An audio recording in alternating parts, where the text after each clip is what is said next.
Hi everybody, I'm from EPS Global. We're provisioning partners for IAR systems. Thanks for having me here today, guys. Today I'm going to talk to you about how we provision microcontrollers utilizing the IAR tools. So my name's Malcolm Kitchen.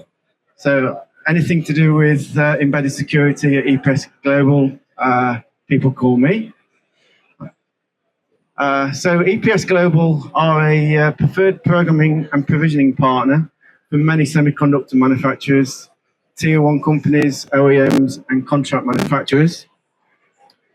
Importantly, we have global reach with local presence, so that's 22 programming centers located around the world, programming many different types of microcontroller devices, flash memory, secure elements, all kind of things, anything that you can program effectively in volume. We work with very high quality standards, so a major part of our business is automotive. So we have to adhere to all the ISO numbers on there that you can see. It's very important for many customers that we handle chips in the right way. So we program in the area of 200 million devices a year. So that's quite a throughput of devices. Importantly, we manufacture our own programming equipment.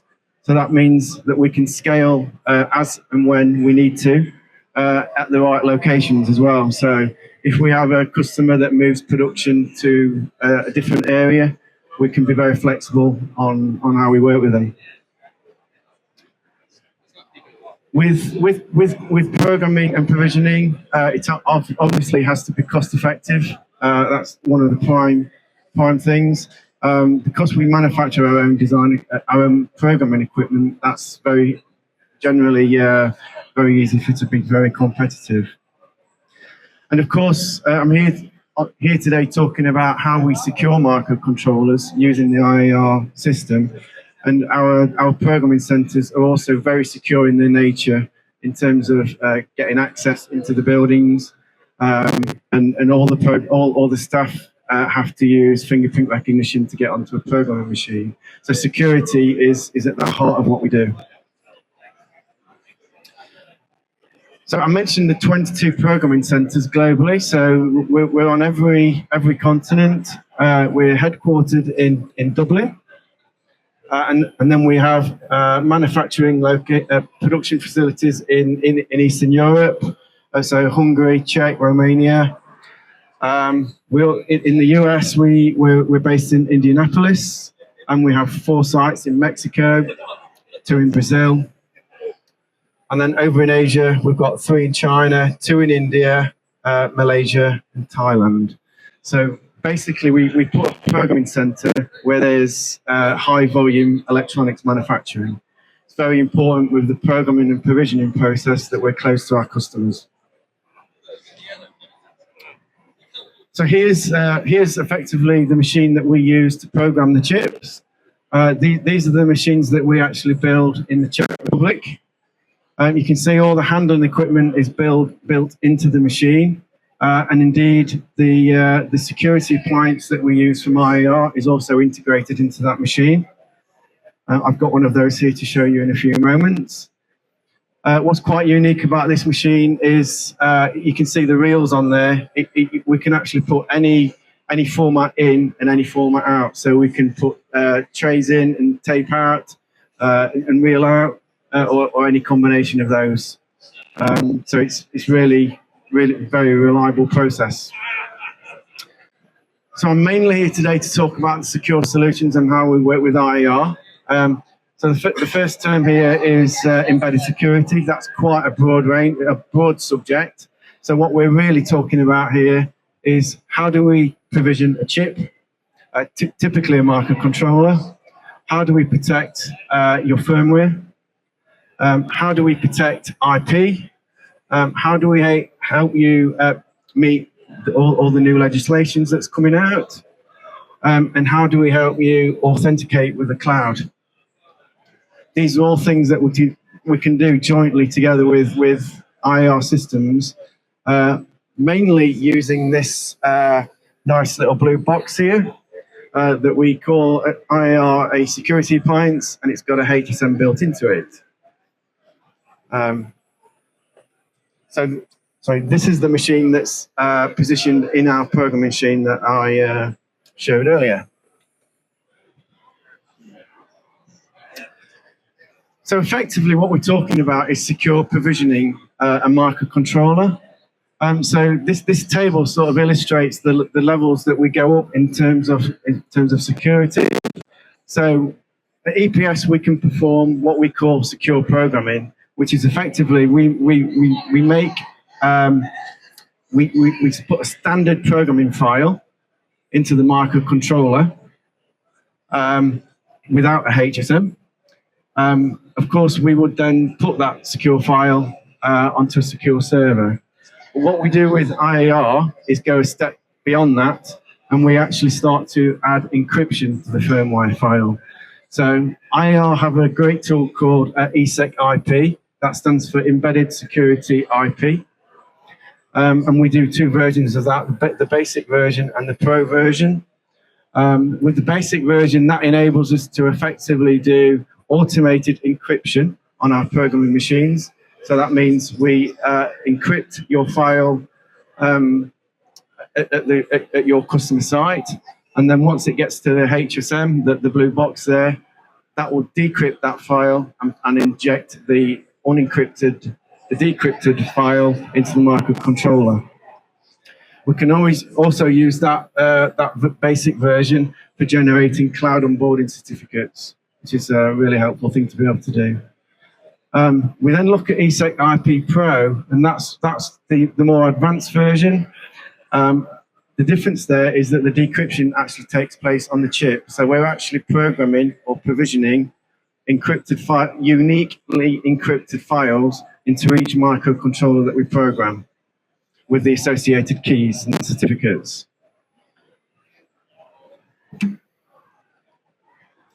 So it's effectively a three-stage process that we've called here design, transfer, and program.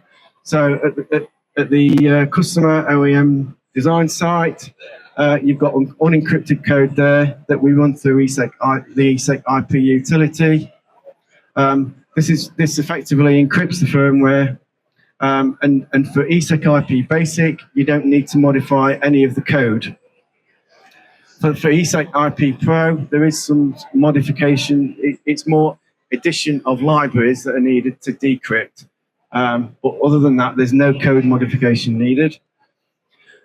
Once we've got the encrypted file out of ESEC-IP, you're then able to transfer that encrypted package very, very securely.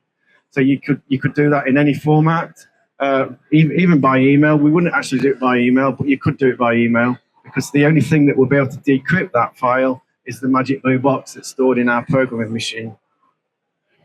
So you see there, the code is locked to a specific HSM and programming machine in our facility.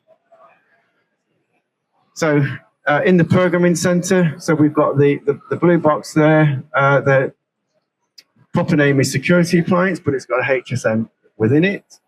That's inside the programming machine. The programming machine would then produce a microcontroller with encrypted code in it.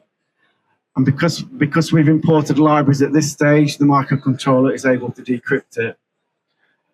Importantly, this is possible on most microcontrollers. It doesn't have to have a secure element, or it doesn't have to have a crypto engine in there.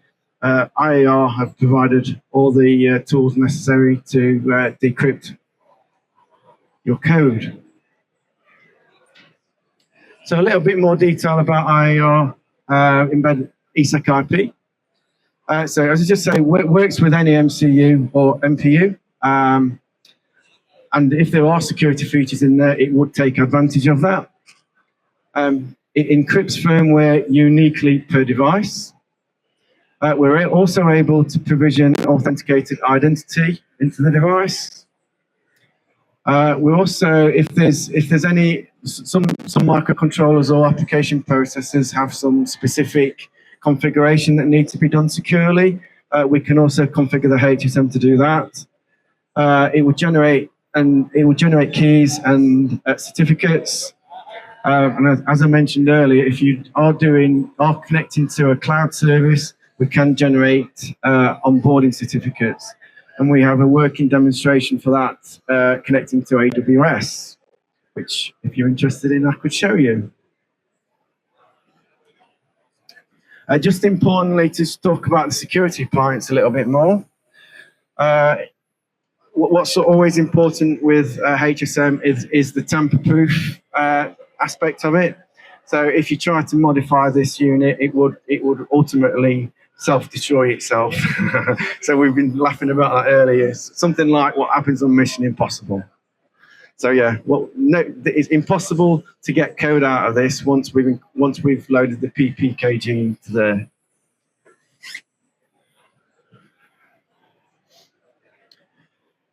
So in terms of what your code actually looks like, what ESEC-IP is actually creates what we call a provisioned data block, and that provisioned data block could contain ultimately anything that you want to put into there. Most typically, we're seeing customers put encrypted executable code in there, encrypted data also. But if you want to put certificates in there, you can. If you want to put keys in there, you can. Or indeed, the HSM will generate those for you. So this provision data block is decrypted on the fly, so that your main user application is able to access the encrypted information in the provision data block. And importantly, all this is locked to the device identity of the device, so it's impossible to clone that provision data block.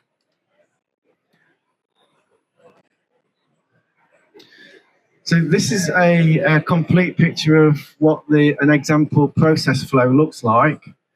So we have over here, this is the OEM Design Center. So software developer developing lots of great unique IP. That executable file is loaded into ESEC-IP along with some configuration files. At this stage too, we also have to add the decryption libraries that IR have developed. Many man hours of software development have gone into this, and it's really made the process very simple. So the decryption libraries are imported into the customer's project. ESEC-IP compiles all that into what we call a PPKG file. That PPKG file is this orange box here, which could contain firmware, keys, certificates, or chip configuration, or indeed any kind of data. That encrypted package is locked to any one of our HSMs in any of our 22 programming centers. Once the HSM has received the PPKG, it then decrypts it and re-encrypts it uniquely for every device which is sent to our programming machine. We can import security credentials in a encrypted file format, and we can also get certified production records out of there if the HSM is generating keys. That's indeed how we would generate work for cloud onboarding. We would export those certificates generated, and the certificate production records would be uploaded to the cloud so that when the device connects, it authenticates itself.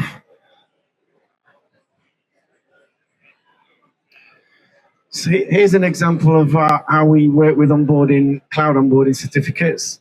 So using ESEC-IP, we have a certificate template, which is ultimately transferred to the HSM.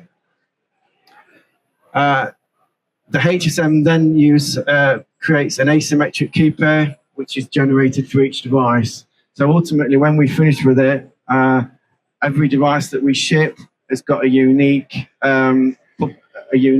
public key in there. The public key is used to generate a certificate. The private key is used to sign the certificate and is provisioned into the device. We can also do this linked to a certificate authority if needed. But as standard ESEC-IP Basic, it's effectively called a self-signed certificate.